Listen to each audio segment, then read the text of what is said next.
especially Mrs. White. And skippers don't yell at your crew or at other boats, but it is okay for crews to yell at the skippers. So, maybe not yell, maybe say nice things like you're doing awesome. Even though you're really slow and low, I think you can do better. You're doing good.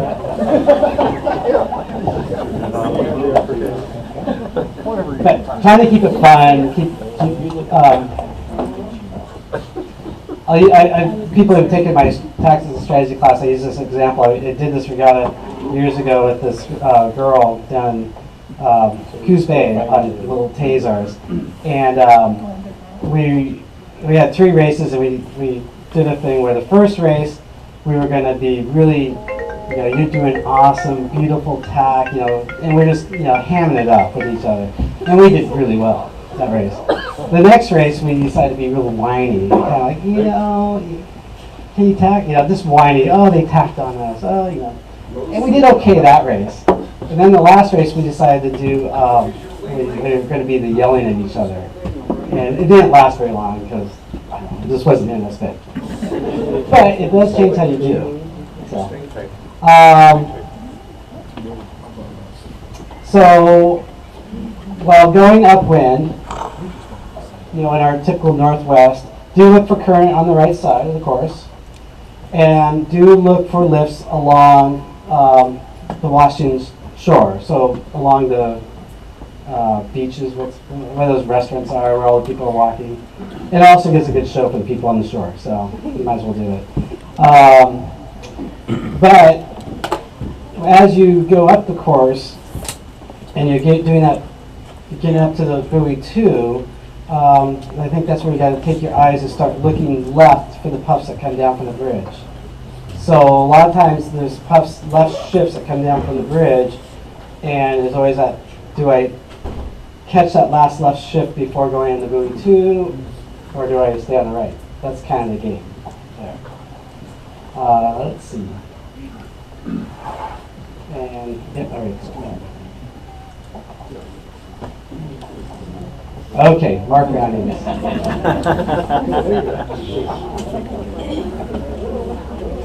Yeah. So before you go into the mark, do tell your crew what your plan is around the mark. And if you don't have a plan, it is okay to just let the crew know that you don't have a plan. Which is usually my case. If people look at me, what's your plan? I don't know. And the reason why I say that is, the reason why often I don't have a plan is because I'm coming around the mark and I'm kind of waiting to see how it shakes out to determine where I want to go to get a clear lane.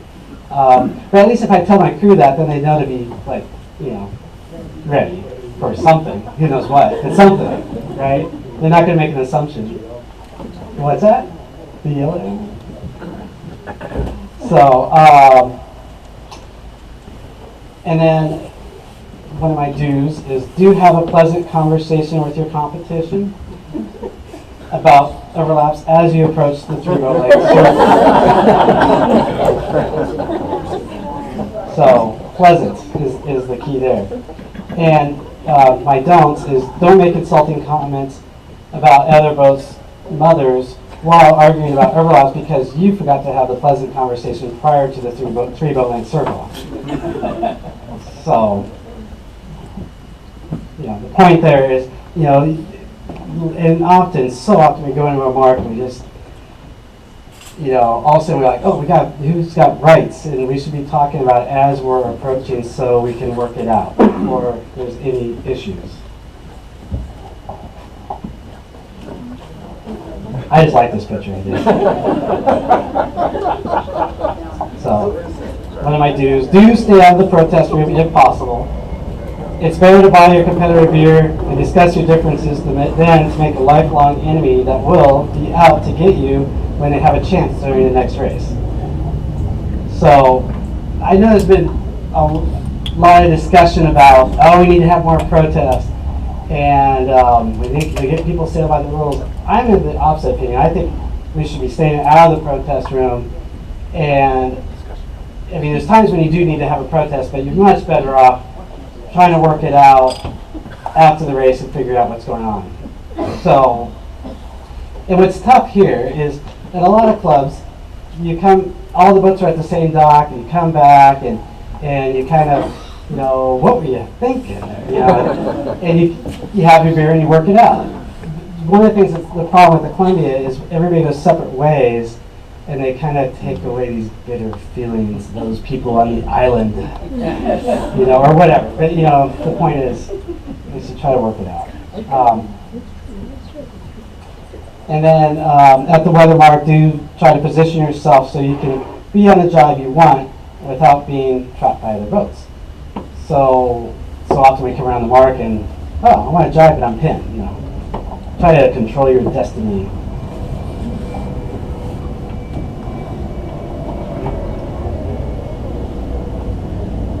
Yeah, now we're going to talk about all the things that are wrong in this picture.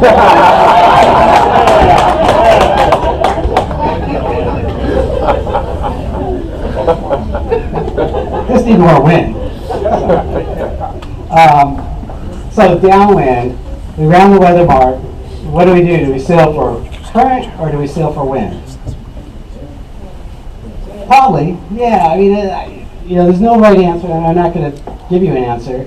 But that's what we got to be thinking in our head right off the bat is, you know, current versus wind. So.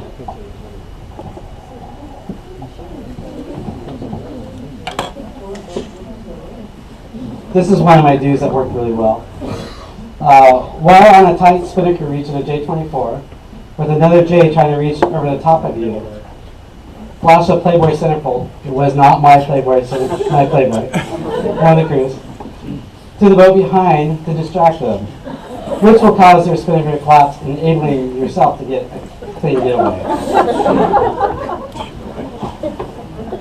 It was a nice windy reach and somebody had one.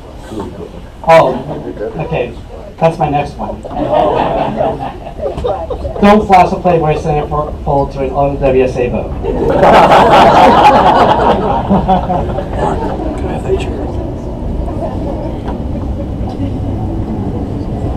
Okay, so one of my do's is stay clear of boats and other fleets. I would say, I would even take that farther, going downwind, try to figure out how to, I don't know why, but, you know, like the Cal 20s have magnets on their sides, and they go downwind and they're all clumped together. And, you know, your goal is to try to get separate from boats so you can do what you want. So, try to stay clear of other boats. Control your own destiny.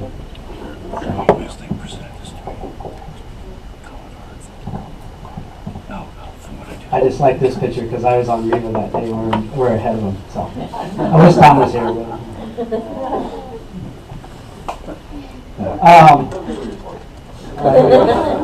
We're in trouble. So don't get caught up in the battles, but instead win the war.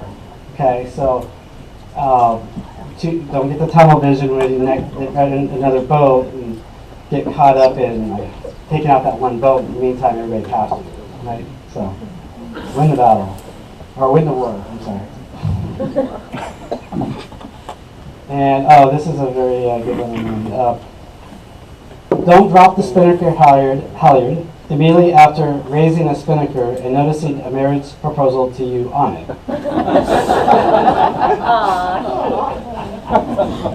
And my another don't is don't assume she knows the answer is yes. You actually have to say it. That did happen to me on one.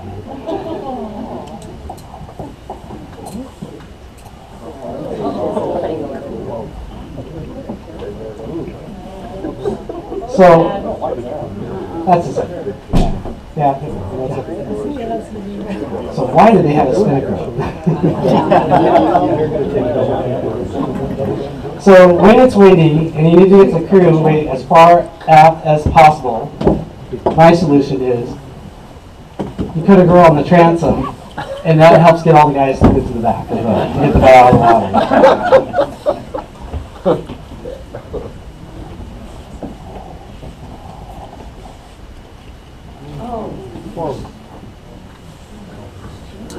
And this is my do. Do make sure you drop the spinnaker early before the mark grounding, because Dina Kent will be there to capture a picture if you don't.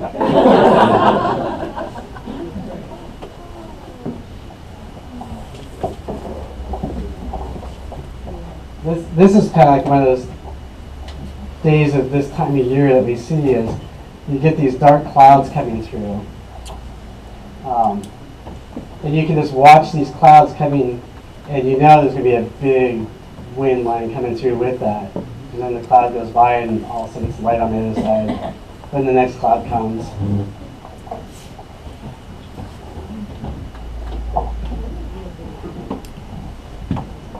And then at the finish, do thank the committee for volunteering their time, and don't tell them that they just ran the worst possible course ever known to mankind.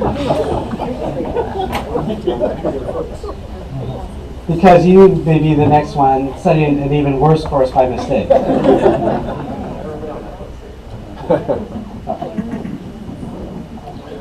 I'm not saying this about Mike Pederisi. This was a picture I found. I'm sorry. Michael probably never buy sales from me again.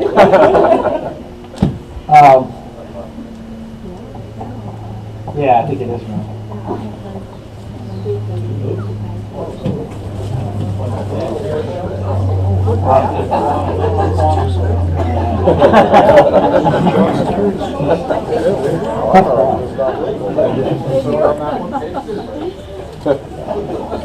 There's a leaf tapes. So this is for the skippers. Don't blame your finish on the crew for any mistakes they made, and do blame yourself for all mistakes, because it is the skipper's fault for not properly training the crew. And I think there's a lot of truth to that statement. I really do. You know, never blame your crew. It's your fault.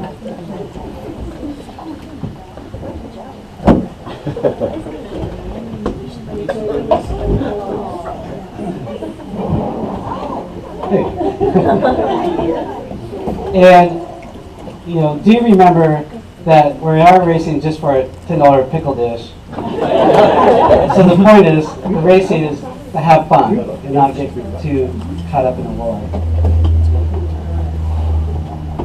It's a nice pickle dish, you know.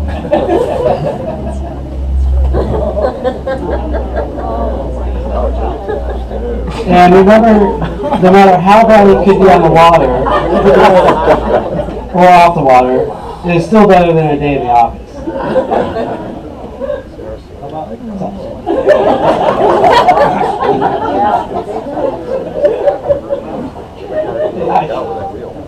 I think he's waiting for the next swell. Is that Swisher? I think a boat got washed up on Swisher. Yeah. Anyway. So that's what I have. Is there any questions? On the first leg of a typical summer cruise out here, oftentimes we're working upwind and we see all these spinnakers coming toward us. And since we're lured, do we have the right of way over that whole fleet in that case? If you're starboard lured, you have rights over everybody. If you're port lured, you only have rights on the port boats. So the starboard downwind boats have rights.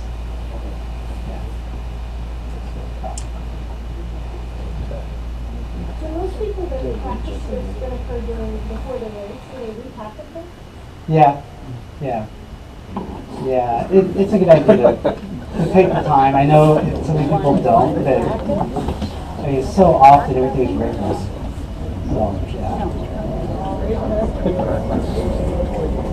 Anything else? Do you have any preferred techniques for determining which is the favored end? On the start line? Yeah.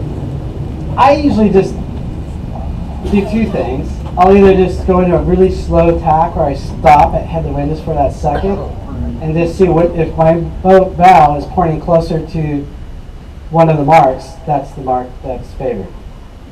The other one I do is just kind of go behind the committee boat and look at its flags. and kind of line it up with the line. So I usually, it's like the slow tack. So. And how about the finish, favored in the finish? I don't worry about it, 'cause I'm so far ahead.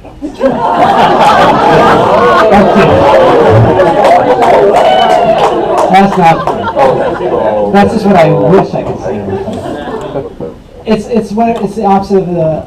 So if you're finishing downwind, it's the opposite of. I'm sorry. You got to do the same thing. So you got to figure out which mark is closer upwind. So if you're going downwind, you're trying to finish at the mark that's closer upwind. If you're finishing upwind, you're trying to finish at the mark that's closer downwind. So if the wind hasn't shifted at all, which it doesn't out here, and you started at the right end of the start line going upwind, that would mean the finish would be the opposite end, right? And if you're finishing downwind, it'd be the same side that you started on.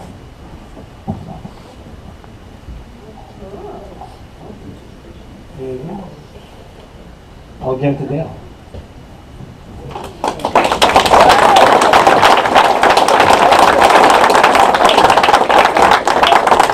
Now, Dale, before you start, we have a pizza situation. You guys aren't eating pizza like you usually do. It's on sale for $1 a slice. We're going to take a break here, and let's all go back and have some pizza. So come on.